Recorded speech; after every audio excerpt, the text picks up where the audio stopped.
कहते हैं कि नफ़रत इंसान को पागल बना देता है और इस कदर पागल बनाता है कि सबसे पहले तो उसका दिमाग ही ब्लैंक हो जाता है। वो क्या कर रहा है और उससे क्या परिणाम आएगा उसको यही समझ नहीं आता है। उसको लगता है वो जो कर रहा है वो बहुत अच्छा कर रहा है। एक ऐसा ही मामला आया है कि यूपी के अलीगढ़ में एक शिव मंदिर के ऊपर आई लव मोहम्मद लिख दिया जाता है। सबको लगता है कि किसी मुसलमान ने लिखा होगा। सुबह जब बवाल होता है तो करणी सेना के कार्यकर्ता वहाँ पहुँच जाते हैं और उनके दबाव में पुलिस कुछ मुसलमानों के ऊपर एफआईआर भी लिख देती है। उन लोगों को लगता है, उन लोगों को शक होता है कि शायद इन लोगों ने ऐसी हरकतें किया होगा, लेकिन जब जांच पड़ताल होता है तो पता चलता है कि ये हरकत मुसलमानों ने नहीं की है, ये हरकत हिंदू लोगों ने ही की है।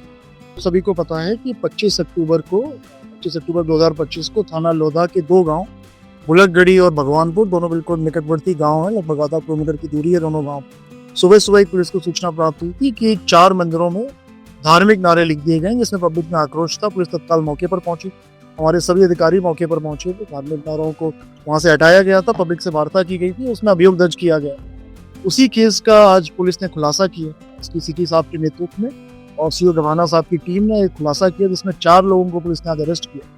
इनके नाम जिशांत जो कि बुलकगढ़ी का रहने वाला, अभिषेक, आकाश और दिलीप, ये तीनों भगवानपुर के रहने वालों, उन चारों को गिरफ्तार किया।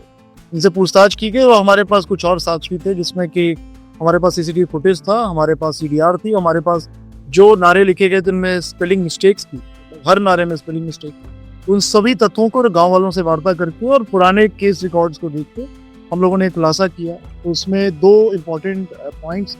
एक पॉइंट, अब सोचो कि बदले की भावना और नफरत इन लोग से क्या करवा रही है, लेकिन आखिर ये लोग ऐसी हरकतें क्यों कर रहे हैं? क्यों ये एक ज़ोंबी में कन्वर्ट हो रहे हैं? क्यों ये पागल हो रहे हैं? लोगों को नौकरी नहीं मिल रहा है, महंगाई आसमान छू रही है, इन सब पे इन लोग का ध्यान नहीं है। इसलिए नहीं है क्योंकि समाज में जिस तरीके से भाजपा के समर्थक और भाजपा के लोग नफरत का बीज बो रहे हैं, तो जब नफरत का बीज बो रहे हैं तो वो तो कहीं दिखेगा ना कहीं वो दिखेगा लोगों के अंदर।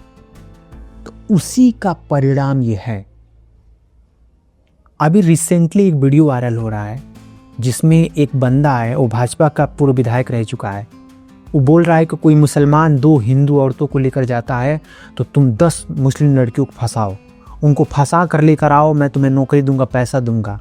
तो मैं कह रहा हूँ 2 पे कम से कम 10 मुसलमान लड़की लाओ और उसको हिंदू।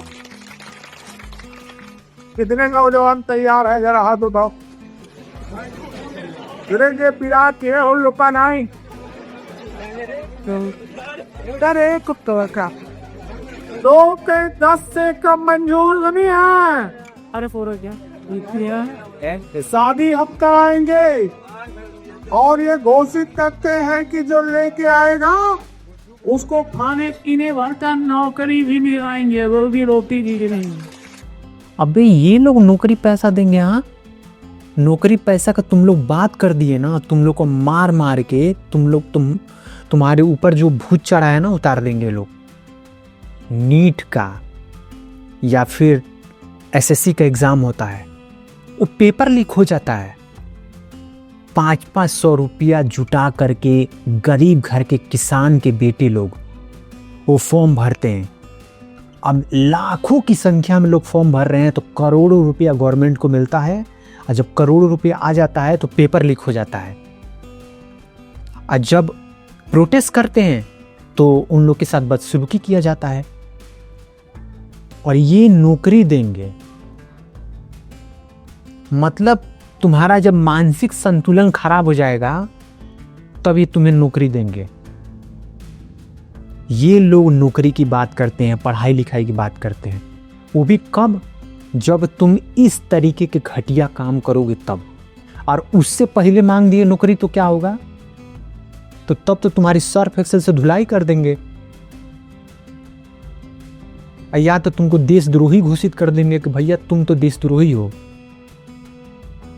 सेम टू सेम जैसे कि राहुल गांधी जी ने कहा कि नरेंद्र मोदी जी ड्रामा कर रहे थे कि वो रियल यमुना में डुबकी नहीं लगाएंगे, वो लगाएंगे एक आर्टिफिशियल तालाब के अंदर।